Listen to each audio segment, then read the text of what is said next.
Buongiorno everyone, welcome back to Lineup Predictions here on the Magpie Channel TV for the final lineup prediction of the season against Fulham.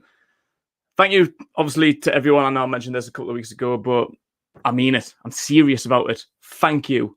Thank you to everybody who follows the Magpie Channel, who has done since day one. If you're just new this season, then thank you very much for climbing on board. Hopefully we'll find a few more next season as well. But yeah, I started lineup predictions midway through last season, and it's just gone strength to strength. So brought these final 3 ones to you live. Just wanted a little bit of interaction with you guys. I know that the loyal fans will be in the comments shortly, so I'll jump in and talk to you soon. But we're going to get into the game, though. Fulham, as I say, final game of the season. Same as it was 2 seasons ago when Fulham finished bottom of the Premier League, but Sunday, everybody plays on Sunday, 10 games on Sunday, all 4 p.m. kickoffs. Everybody plays at the same time. This one is probably not really going to be, as a neutral fan, it's probably not going to be the kind of game that everybody tunes in for.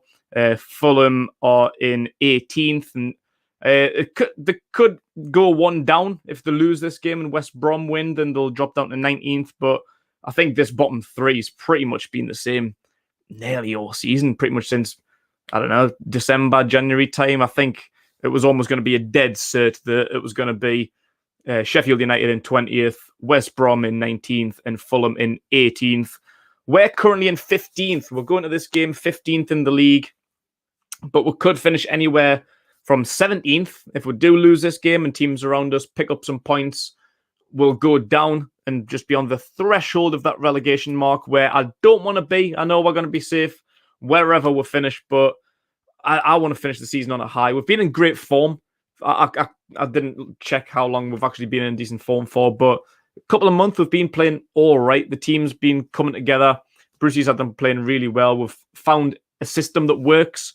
We've got the right personnel in, which may not have even happened if it wasn't for certain injuries like Lascelles and Hayden, like with the likes of like Matt Ritchie, who's been instrumental in our survival, likes of Paul Dummett as well. But these guys have been getting much game time. I know Sean Longstaff came in for a little while before, obviously losing his place to Joe Willock for obvious reasons. But yeah, so we could finish as high as 12th, although that's probably extremely unlikely, as it'll be goal difference and everybody around us is going to have to lose their game. So we could finish as high as 12th, but 13th is potentially a more realistic spot. But I'm looking at the other teams as well, and it's doable because Brighton play Arsenal.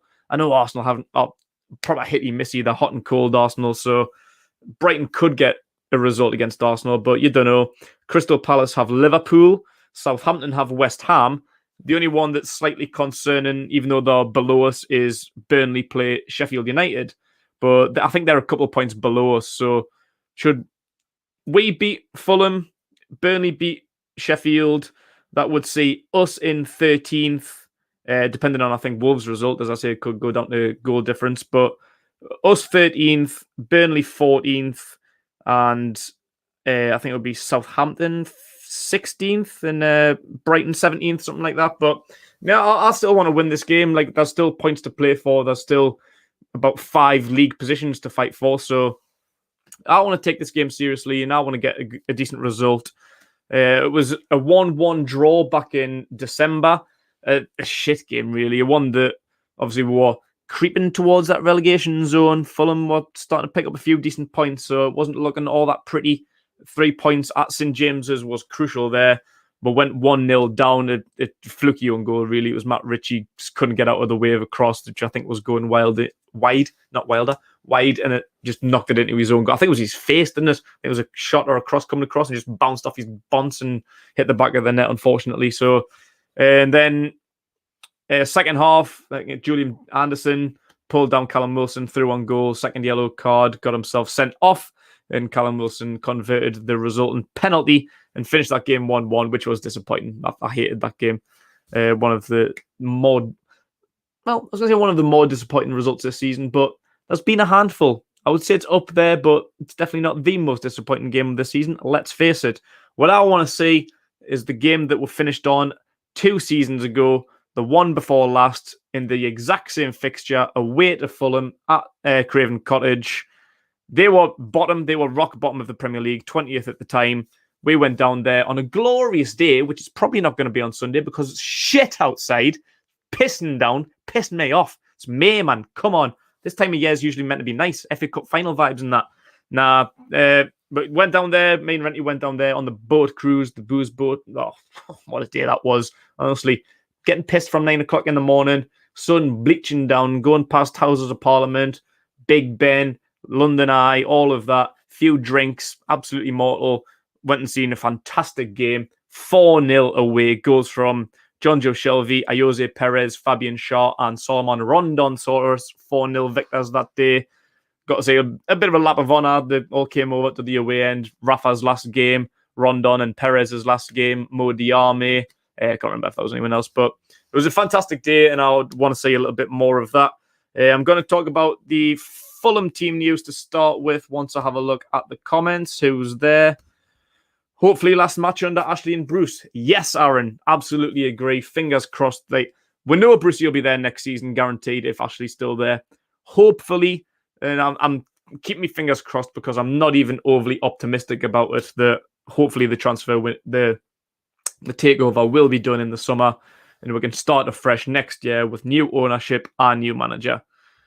Unpopular opinion, but I feel like Willock could be the next Kennedy. Ooh, that may be an unpopular opinion.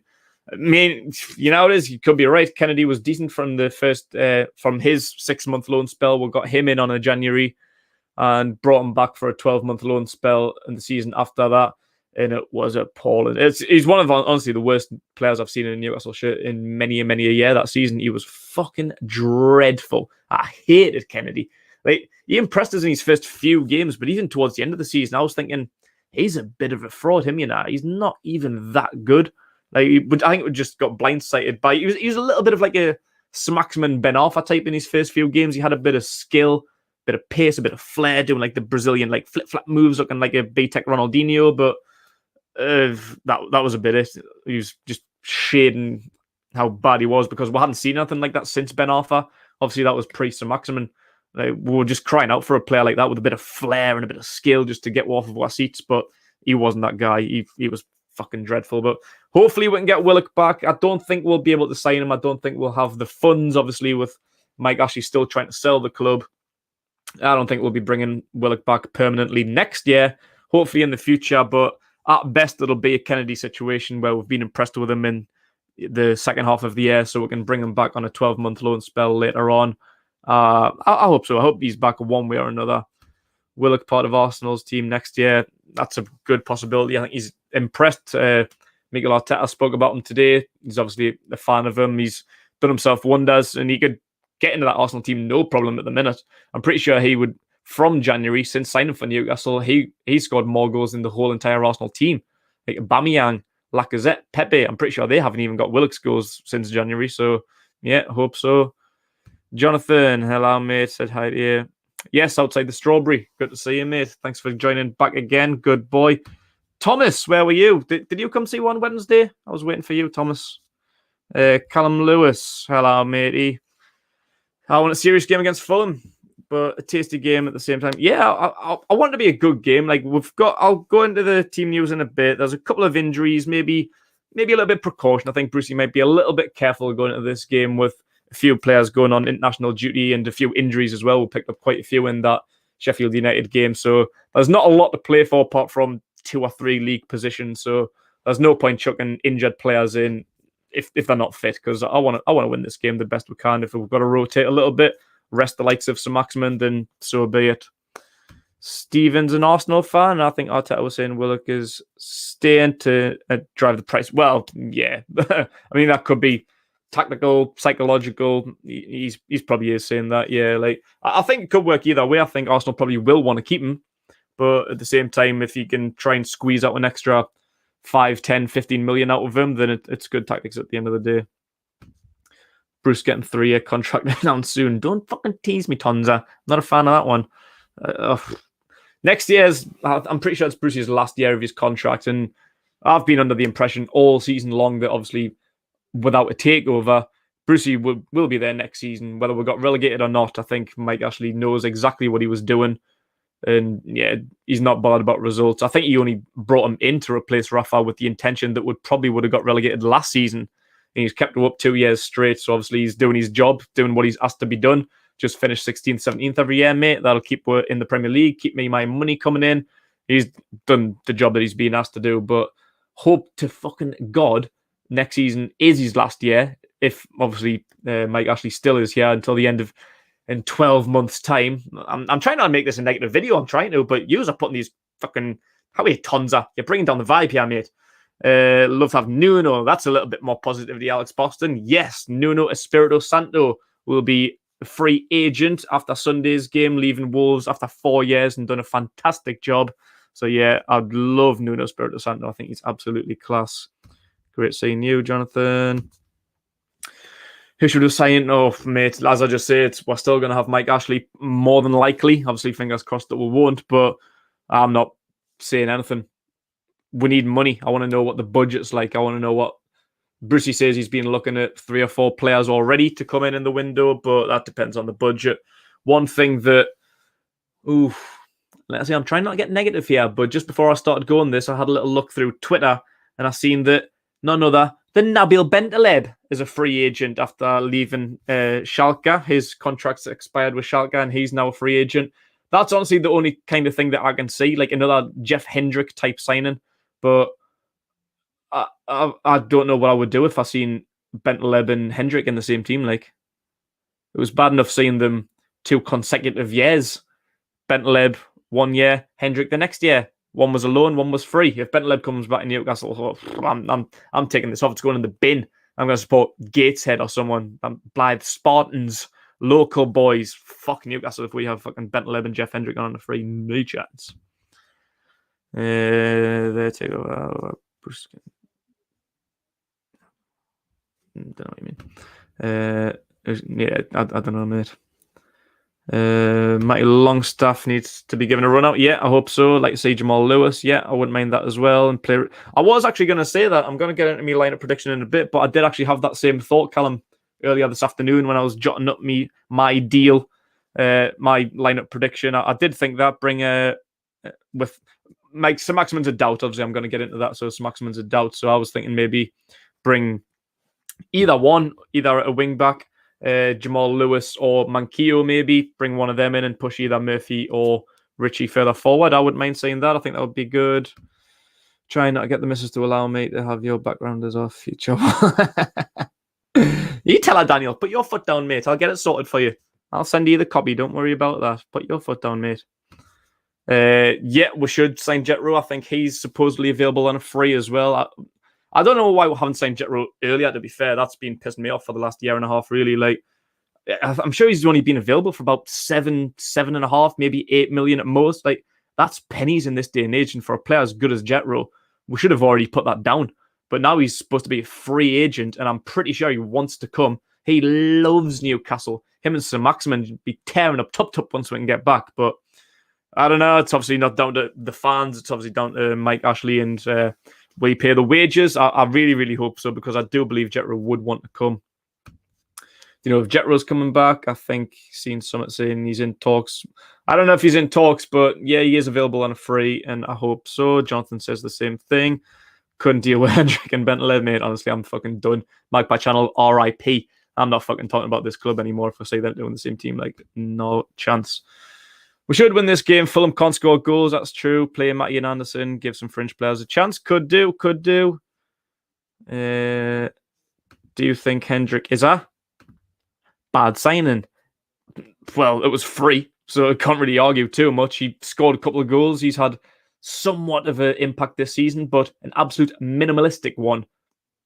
Nah, even as a free. I think it's been a waste of wages, to be honest. He's decent squad rotation.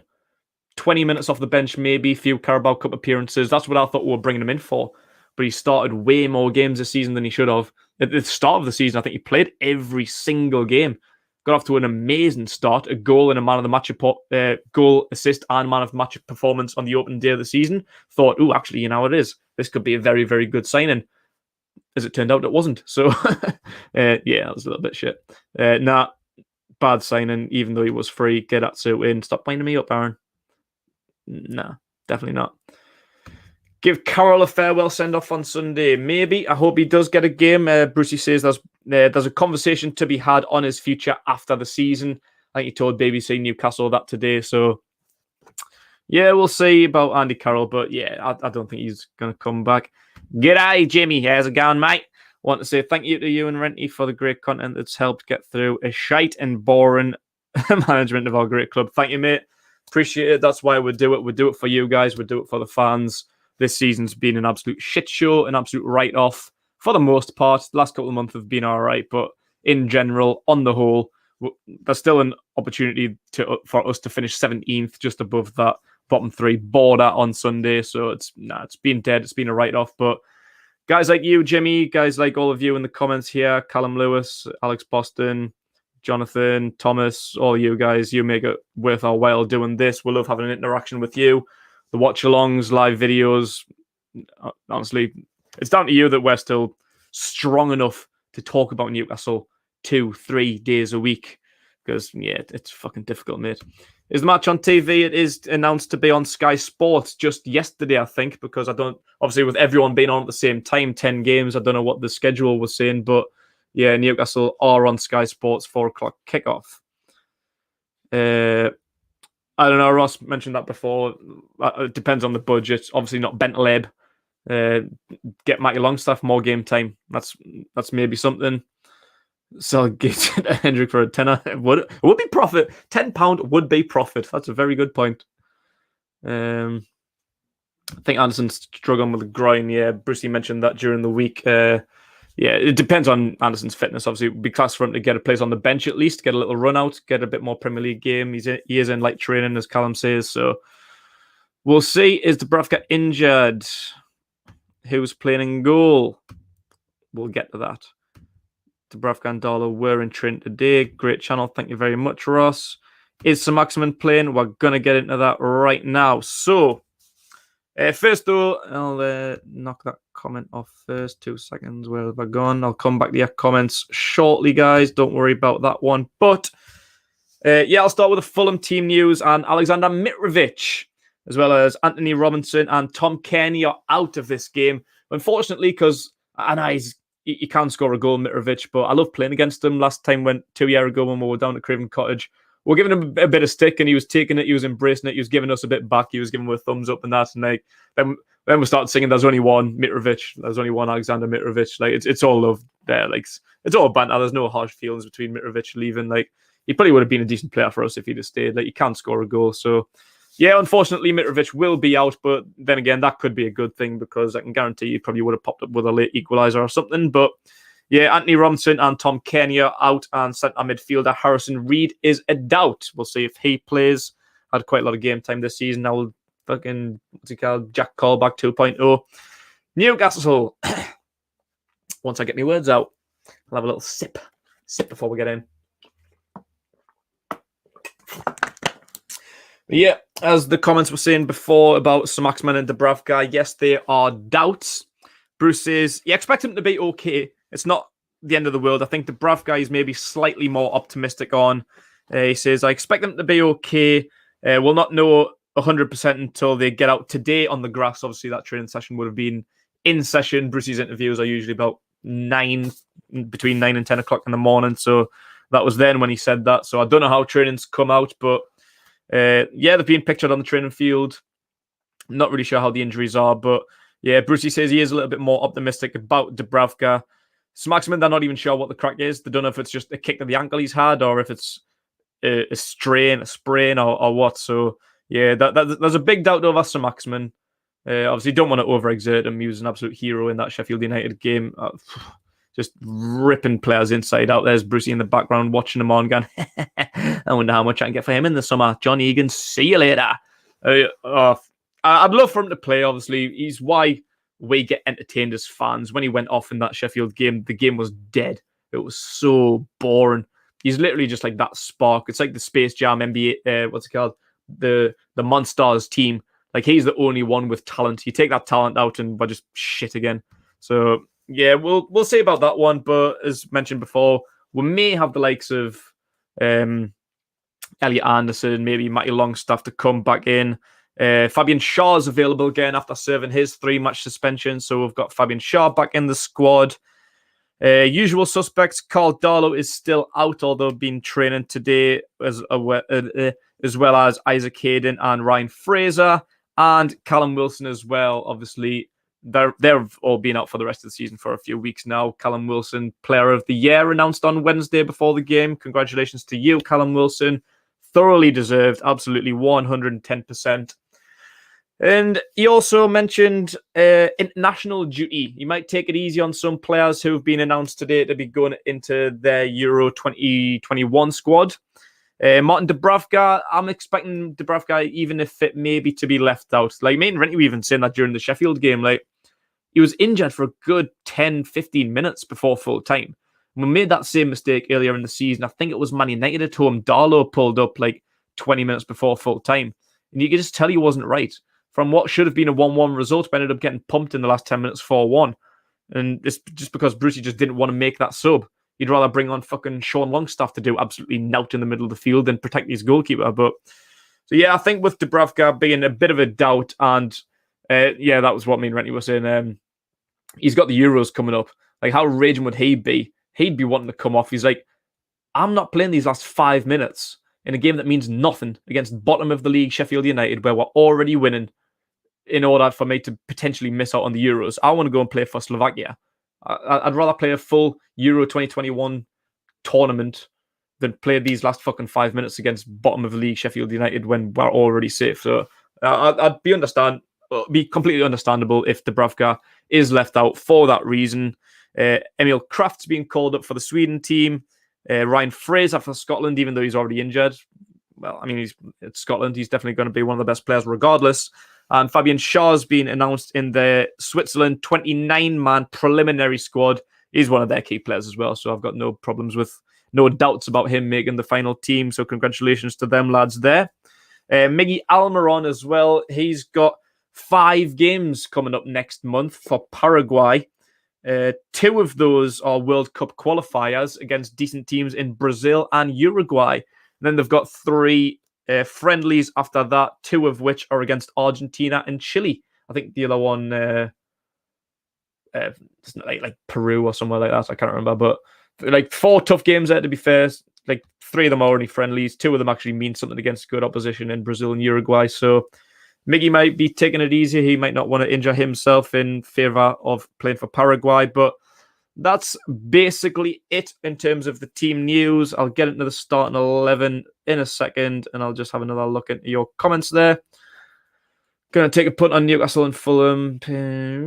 I don't know about that. I can't even be asked to fucking bet on it anymore. Like, I've totally lost interest in betting on Newcastle because I always lose. I don't like losing money.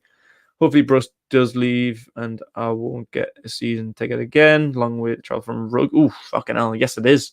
I don't even like travelling from Northumberland to go to Newcastle to see fucking Steve Bruce's shithouse mags. Mark Gillespie might get a game. He very well might.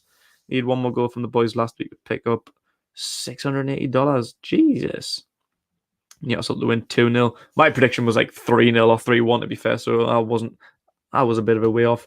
Get Big Andy and go for a laugh. Andy would probably fucking love a go and goal. Sean Longstaff needs to sort his fitness out in the summer. Yep, absolutely does. He might give Kraft a bit of stick and Jake sticking up for him. I agree. I think the last 3 games he's been all right. Like, I've always defended Emil Kraft. Like, some games he's indefensible. Like, some games he is a little bit shit. But I don't know. Like, I think when he comes in when we need him to, like when we've got the likes of Shaw and like Lejeune out, Lascelles out, he does all right coming into with that back 5. I don't mind him. I'm not a hater, but we're going to get into the starting 11 there anyway. And as I mentioned before about Martin Dubravka, yes, he's an injury doubt, although Steve Bruce expects him to be okay, and he probably will be, even if he's still injured. Brucey will probably be inclined to play him anyway because he doesn't really like rotating his goalkeepers, as we're seen from that Sheffield game and from the Man United game earlier in the season. But with the Euros coming up and carrying a little bit of an injury, I'm going to say that he is going to be rested, and it is going to be Mark Gillespie, Geordie boy, come back to Newcastle to make his debut for the club. Premier League debut, that is. He came in earlier in the season and done all right for me, to be fair. I think he got his debut at home against Blackburn in the Cup. played a blinder, clean sheet there. Got a clean sheet against Morecambe in the 7-0 win. Made a bit of a howler against Newport early on, like first 10 minutes, made a bit of a stinker there. And we went 1-0 down to League 2 Newport, but done all right the rest of the game. So I think around about that time as well, we weren't sure on Caldalo. And because Gillespie was doing well in the Cup, I think it was like week by week. I think we were playing a couple of games on a Wednesday, so Gillespie was playing there. Then Premier League, Darlow was playing on the weekend. And I think at that time, Gillespie was probably on better form. And I think it was the Tottenham game coming up. I think Tottenham and Morecambe, Tottenham and Newport might have been in that same week. And we're thinking, like, if Gillespie has another good game and Darlow has a bad one, I'd fucking rotate him, me. But then obviously what happened was Gillespie made a howler against Newport, a League 2 team, and Carl Darlow probably had the best goalkeeping performance of the entire season against Tottenham. I think 11 or 12 saves that game, kept us in it, and we stole a 1-1 result. So, yeah, obviously Carl Darlow stayed in for the rest of the season up until Dubravka came fit. So, yeah, I wouldn't mind seeing Gillespie get a start. There's no reason not to. It's not the end of the world. Like, I'd rather Dubravka be fit and have a good Euros tournament, to be fair. So, yeah, give the Geordie boys debut. Why not? I don't mind that. Back five, I'm going to name it unchanged. I'm going to keep it the way it's been for the last 3-4 games with Kraft in there as well, ahead of Kieran Clark, who, the Liverpool game we last seen, Clark didn't really have the best of games. Kraft's come in the last 3 games and been decent. I think he's been very, very good.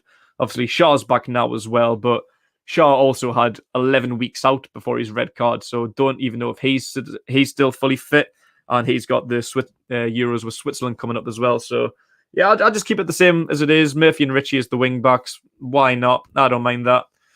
Like as Callum said before, maybe a little bit of rotation. Maybe Manquillo. Maybe Jamal Lewis. I wouldn't mind seeing Jamal Lewis get an opportunity against Fulham.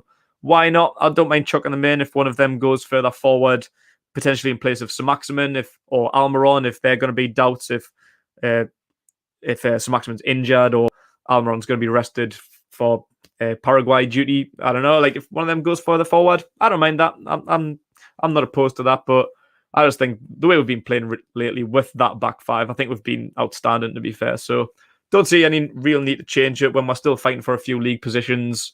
I still want to climb up that table. I don't want to finish 15th come Sunday. I want to finish 13th, 14th. I want to climb a couple of positions. So it'll be the same in the midfield as well. Captain John Joe Shelvey, decent performance in front of the crowd against Sheffield, to be fair. Give him a lot of stick lately, but I thought he had a decent game. And obviously the hero and the saviour, Joe Willock, who is fine, to be fair. I forgot to mention him, to be fair. He went off in the Sheffield game with an injury, but Brucey said it's just fatigue. So there's no worries about Joe Willock for this game. Hopefully he shakes that fatigue off, has a few days rest and a couple of good days in training. And hopefully it's not the final time we'll see him. Obviously, his loan deal will expire after the Fulham game on Sunday. So it may well be the last time we see Joe Willock. And I'm sure lots of Newcastle fans will be crying into their brown ales if that is the situation. Hopefully he comes back next season, maybe the year after, sometime in the future. I want to see him back one way or another, whether it's a loan, whether it's permanent. Just get him back as long as he's in this black and white again in the future, hopefully from next season, hopefully from August, September, whenever the league starts. I want to see him back. So, yeah, Willock deserves to start. He's not going anywhere. People's mentioned Matty Longstaff, Elliot Anderson maybe coming in. The only person I'd put him in place for is John Joe Shelvey, but with John Joe Shelvey having been the captain for the last couple of months, I don't think he's going anywhere. And after a decent performance as well, there's no real need to change that around. Scored a good goal at Craven Cottage 2 years ago. First goal in that 4-0 win that we got over them. So, yeah, keep that the same. Into the front three, and I'm going to go Miggy Almiron to keep his place. He had a decent game again, somewhat frustrating though, as always. If you've been watching lineup predictions for the last couple of months, you know my frustrations with Miggy Almiron, but yeah, play him. Hopefully he has a good game. I don't really know what more I can say about Miggy Almiron. Like he's obviously starting 11 quality when he's fit and in form, which at the minute he hasn't really been, to be fair. So, but now why not? So like he's been in the starting 11 for the last few weeks where we've been picking up good results. So obviously he's good enough somewhere down the line. Like he might not have been great, but we've been picking up results. So why not keep him in? And I'll be putting Joe Linton further out wide. Obviously, he's been the number 9 for the last couple of games in the absence of Callum Wilson. But I'm going to drop Saint-maximin to the bench just because I don't really want to risk him. Like, Brucey's not too sure if he's going to be fit. And if he's not, like, we all know he gets injured pretty much every game. He's too quick and too tricky. He gets way too many kicks to the ankle. So I don't mind seeing Saint-maximin drop to the bench. I would like to see him on, however, just for a little bit of spark, just for a little bit of energy towards the end, just a bit of entertainment, really. I don't even care what the score is. We could be 4-0 up or 4-0 down. I just want Saint-maximin to come on because without him, Newcastle are a very droll, boring team. I think Joe Willock might have a couple of goals under his belt by that point, but yeah, I still definitely want to see Saint-maximin come on at some point. And I think on the left-hand side is probably where Joe Linton is best. Or vice versa. I could put Miggy on the left and Joey on the right. It doesn't really matter. But off the striker is obviously where Joe Linton thrives best instead of that number 9 role. So who is going to go in the number 9 role? It's obviously going to be a flip of a coin between Andy Carroll and Dwight Gale. But for me, I think Brucey's probably got more inclination to start Dwight Gale, as he was the one that came on at halftime for Joe Linton on Wednesday night instead of Andy Carroll. Carroll came on a little bit later on. But neither one of them really have enough impact for me. I think Fulham's the kind of team where Dwight Gale could have a good game. That obviously championship level at this point. And Dwight Gale is himself a championship striker. He can score goals for fun against those kind of teams. Finished last season really, really strongly against the likes of Bournemouth. Scored quite a few goals against teams like that. And Watford. So, yeah, Dwight Gale for me. But I think they're both fighting for contracts now. Andy Carroll and Dwight Gale. Could be the last opportunity we get to see them in a Newcastle shirt. So we'll see about that one. Not really sure. I'm not really asked, to be fair, either way, but I just think we'll get more out of Dwight Gale in that position against Fulham. So, yeah, that's my starting 11 there. I'll just put it back on the screen for you there. Gillespie in goal for his Premier League debut. Murphy and Ritchie as wing-backs with Kraft, Fernandez and Dummett keeping the same back 5. Shelvey and Willett keeping the midfield the same. Almiron keeping his place with Joe Linton pushing out wide instead of the forward role, and Dwight Gale coming in for potentially his last game for the club. Have a look at the comments again before I go on to the subs. Been banging on all year, but last chance free, Matty. Yeah, mate, I agree, but obviously I just don't see it happening. I don't know what the crack is with Bruce and Matty. Matty's fitness, his relationship with Steve Bruce, I don't know what it is, but honestly, I'd love to see it myself, even if it's a performance from the bench. Like on Wednesday, I don't know why we even brought on Sean. I don't even know what minute it was, like 70-odd minutes. What's Sean going to do in that team? He replaced Saint-maximin as well. That's going to be one of the worst substitutes in history. Sean Longstaff for Saint-maximin. We should have brought Matty on for me. He was there. He was available. I don't know why. I don't know what the crack with Matty is. Jake says Matty's got to play however many million billion %. Yep. John needs to go on the string. Yeah, he does. He needs to learn where the net is. I think everything else has been all right lately. Holding up the ball and just playing well. Got a bit of confidence about him. He's been doing better than he's been for the last 16, 18 months or whatever it's been. So just needs to get his striking boots on, which has been a little bit better lately. Got himself 3-4 goals in the last couple of months. So yeah, I just still needs a little bit of practice though. Hope Gillespie pulls out a solid performance. Yep, me too. Paul Dummett's been our best defender this season. Yep. Who is the profile picture? Is that Dummett? Or is it Lejeune? I can't tell. See, it's a little bit small. But yeah, Dummett's been absolutely outstanding. Games on Sky Sports, Jonathan. 4 o'clock kickoff. Oi, Bradley. Got to see you, mate. Gale's already signed the deal. Did he? I was thinking about that because I know it came out a while ago, like 3 weeks ago or something, but I didn't know if he actually did or if they were just discussing it. Like it seemed like it was pretty much set in stone, but I didn't know if he actually did or not. But yeah, Rodrigo Vilca needs to make his debut next season. I hope so. May get a loan deal or something just for a little bit of experience. He's had a little bit of injury over the last couple of months. Hasn't been playing for the under-23s with a little bit of a niggle, but yeah, young talent just needs developing. He's done all right for the under-23s when he first came in earlier this season, but had a couple of injuries towards the end. But yeah, got to develop the kid. He could be a star. Could be a bright future for him. Why would he have no worry about him? Last year. Hello, Samantha. Gail signed the 3-year deal. Let's see Carroll start with Richie crosses to the left. Ooh, that'd be naughty, that. To be fair, Richie's crosses are absolutely unbelievable. Murphy as well, got a decent ball in. I wouldn't have said so after the signing for Everton.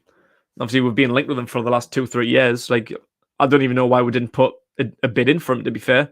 I think we declared an interest, but there was no real possibility of him signing. And he went to Everton. Like, Everton's obviously a fucking better team than what we are this year.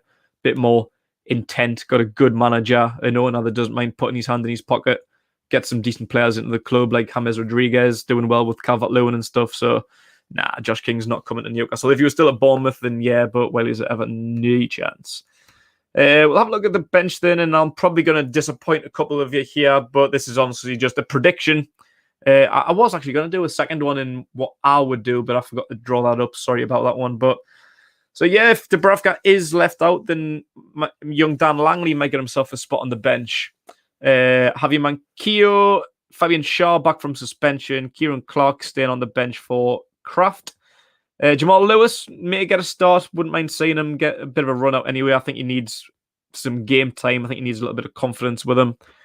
Sean Longstaff likely instead of Matty Longstaff or Elliot Anderson, unfortunately, and same can be said with Jeff Hendrick. I wouldn't mind seeing them both get the fuck for Matty and Anderson, but obviously this is the way it's been pretty much all season. Them two have been on the bench for the majority of the year, while them two have sat out doing absolutely nothing with that time. Well, Elliot Anderson's been doing well for the under-23s. Matty's been doing absolutely nothing with his time. Saint-maximin dropped to the bench just for rest's sake. Hopefully gets a good 20-30 minutes out of them later on, and Andy Carroll could come off the bench to make his final appearance for the club. That's my prediction there then, guys.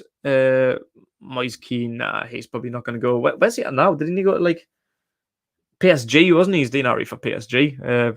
Nah, I'd take him. Like, didn't score many goals for Everton, but I don't know. I think he could do well in our system. Could get a couple of goals. He's a good player. I've been a fan of him since his Juventus days, so we'll see. But I don't know. Still hoping we'll grab Willems. Yep.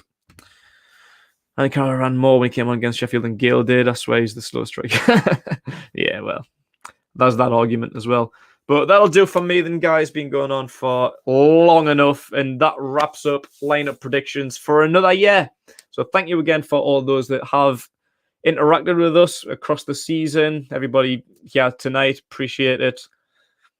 Watch Along will be back, though, I believe. Me and Renty have been discussing a couple of things. Not really sure what we're going to do, but it's a rainy Sunday and we can't get to Craven Cottage. So, yeah, Watch Along should be back on Sunday. 4 o'clock kickoff. We'll be here from 10 to 4 for the final one of the season. So don't forget to tune in for that one. We'll be interacting with all of you, seeing what the crack is there. So thanks very much for watching, everyone. Appreciate your time this year. Enjoy the game on Sunday and enjoy yourself.